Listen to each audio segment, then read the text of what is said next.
Hello Capricorn, Sun, Moon, Rising, and Venus signs. Kamusta po kayo? Sana po ay nasa mabuti kayong kalagayan. Welcome back po sa Star Tarot. Kung bago kayo rito, welcome na welcome din po kayo. Thank you po sa inyong suporta. I truly appreciate it and God bless you all po. Tingnan natin ang mga messages ninyo for the week of November 12 to 18. Unahin natin ang mga trinkets natin, ano? We have owl, ayan. So excited na owl lang nandito. So maaaring may mga change and transformation dito na maaring gusto ninyong mangyari or gusto ninyong i-create sa buhay ninyo at excited kayo para dyan sa mga pagbabagong kakaharapin ninyo or sa mga pagbabagong gusto ninyong gawin, no, sa ibang parte ng buhay ninyo dito. So good luck to that. We have starfish. Yan, so dyan sa mga pagbabagong yan, ano, sa mga plano ninyo yan, makakaasa kayo, nagagabayan kayo, tutulungan kayo, i-guide kayo ng Divine Universe dito. Ang mahalaga lang din dito, gawin ninyo yung parte ninyo, no, sa pag-access ng mga gabay na yan. Kasi maaari din na nagdadasal kayo for guidance, tulungan kayo na maging successful or kung anong nararapat ninyong gawin dito sa mga pagbabagong ito. Kaya, kailangan din ninyong gawin ang parte ninyo dito, no? Napakinggan ninyo, i-access ninyo kung anong gabay sa inyo. Listen to your intuition, no? And pay attention sa mga symbols, signs, omens na maaring binibigay sa inyo dito ng Divine Universe to guide you, no? Another starfish. O, ayan, Capricorn, you are so blessed, Capricorn. Kahit ano man ang plano ninyo sa buhay, lagi kayong ginagabayan, laging nakaagapay sa inyo ang Panginoon, ano, ang inyong spirit team. Lagi kayong divinely guided, no? Ayan, so marami kayong guidance at also, no, maari din na may mga miraculous events dito na mangyayari sa buhay ninyo, no? So, may mga miracles, may mga magical moments dito na maaring mag-unfold sa buhay ninyo. Tsaka yung mga miracles na yan, nangyayari yan doon sa pagkakataon na kailangan ninyo. Kung ano man ang mga bagay na yan na kailangan ninyo, parang desperate na kayo kasi hindi pa ninyo nakukuha kung anong kailangan ninyo. Sometimes, miracle happens. All of a sudden, bigla na lang yan dadating sa eksaktong oras, no, na kailangan ninyo yan. So, maaaring may mga ganong ganap ang iba sa inyo dito around this time. We have number 37, third chakra, Archangel Samuel nandito para tulungan kayo na ipagpatuloy ninyo kung ano man yung mga na-pending ninyong gagawin. Maaaring meron kayong mga task or maaaring meron kayong mga plans, maaaring sinimulan na ninyo, pero parang naputol, hindi ninyo na ipagpatuloy dahil for some reason, maaaring na-distract kayo, maaaring meron kayong bagong dumating na gagawin, kaya naiwanan ninyo yon. Ngayon, no, may pagkakataon na kayong balikan yon, no? Yung gano'n ang ganap dito sa third chakra. Number 22, this is a very powerful number. Master number 22, this is a master number, kaya meron dito mga importanteng gabay, importanteng mensahe na gustong iparating sa inyong Divine Universe. So, I suggest also, please look up for the meaning of Master number 22 for more guidance po. Okay? This is calling for balance, Capricorn. Maaring kayo, all over the place, too much on your plate, maaring marami kayong inaasikaso, marami kayong ginagawa. Kaya, maring may mga parte ng buhay ninyo na hindi ninyo nabibigyan ng oras, hindi ninyo nabibigyan ng pansin, kasi you're focused on few things lang, no? May imbalance dito sa inyo, sa buhay ninyo, Capricorn. Kaya yun ang panawagan sa inyo ngayon. It's about time na ibalik ninyo ang balanse sa sarili ninyo, no? Find balance sa inyong mga ginagawa. Alalahanin ninyo na lahat ng bagay may kanya-kanyang oras, may kanya-kanyang panahon, 'di ba? There's always time for everything. Time management, 'yun ang kailangan. At saka alalahanin ninyo na lahat ng parte ng buhay ninyo at a certain time, at a certain point, kailangan ninyo na bigyan ng oras yun, no? Lalo na ang pagsa-self-care, no? Self-care should always be on top of your priority dito, no? When you're on top of your health, you will be on top of your game, no? Yun lang lagi nating aalalahanin dyan. Kasi may imbalance, kaya ito nag-aano na to sa'yo, calling on you to bring the balance back in your life. Door to romance, Capricorn, meron ditong bagong relationship para sa iba sa inyo. If you are single, maybe papasok na kayo dito sa bagong love connection, no? May love connection dito na maaring mauuwi na sa isang relationship, maaring ganun din ang ganap. Nagbubukas, no, kayo ng pinto dito sa pag-ibig, pagmamahal, yung ganun ang ganap dito. Nasa inyong mga kamay ang susi, no, dito sa pagbubukas. Ang nakikita ko din dito for some of you, meron kayong ano dito, yung parang nagdadalawang isip siguro ang iba sa inyo dito na buksan muli ang inyong puso para sa pag-ibig, no? Yun ang ganap dito. Parang missing in action dito ang susi, hindi nakikita ang susi dito sa card.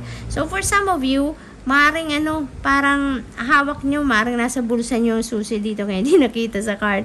Hindi pa kayo handa, no? Ang iba sa inyo dito nagdadalawang isip pa, no? Maring meron nag-o-offer ng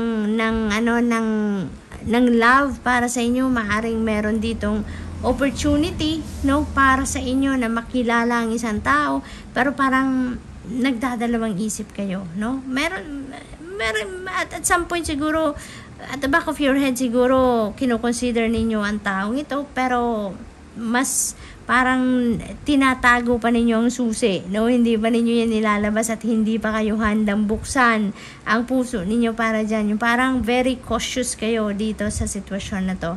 But definitely, you know, pag handa na siguro kayo, totally, i-welcome nyo na din kung sino man itong yung parang nag-o-offer or gustong magano, yung nagpapahayag ng romantic interest sa inyo dito, no, Capricorn.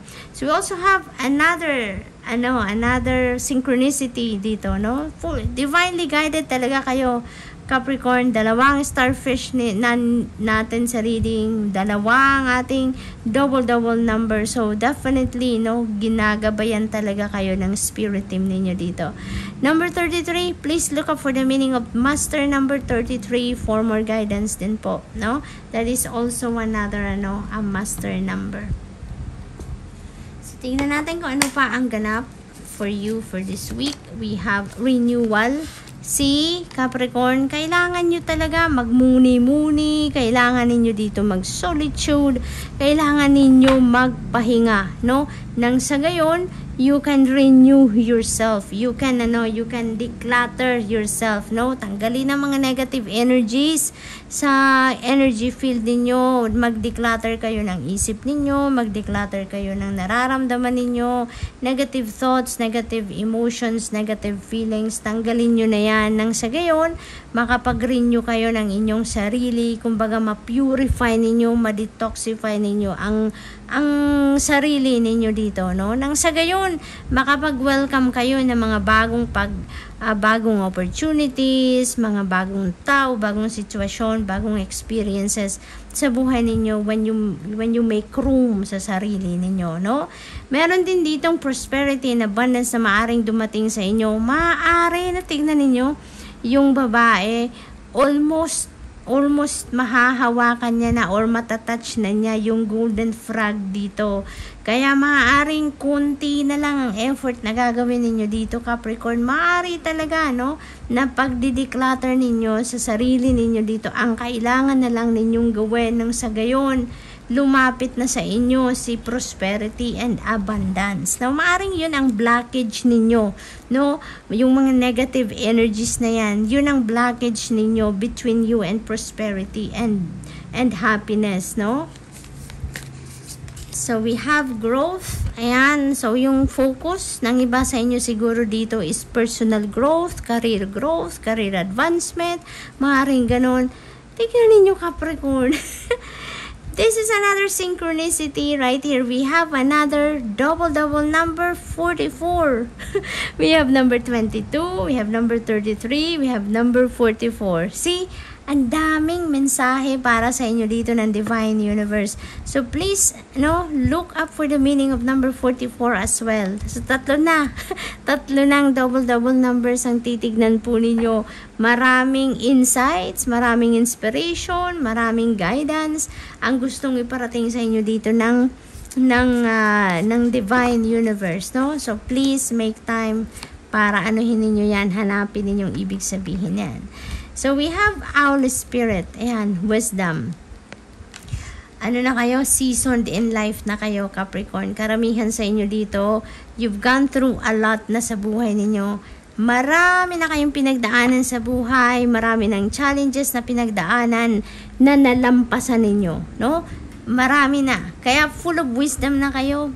Full of wisdom, marami na kayo. Seasoned na kayo in life, no? And in terms of life experiences. Kaya wala na kayong hindi, ang tawag dito, hindi makakayanan. Wala nang problemang hindi ninyo malalampasan. Ang dami nyo ng ipon, no? Na learnings, na lesson, na wisdom. Kaya maaring may mga sitwasyon siguro kayo sa ngayon na ilalabas, no, yung wisdom ninyo. Maring i-apply na ninyo ngayon yung wisdom ninyo sa mga sitwasyon ninyo sa buhay ngayon. So maaring ganun din ang sitwasyon dyan for some of you.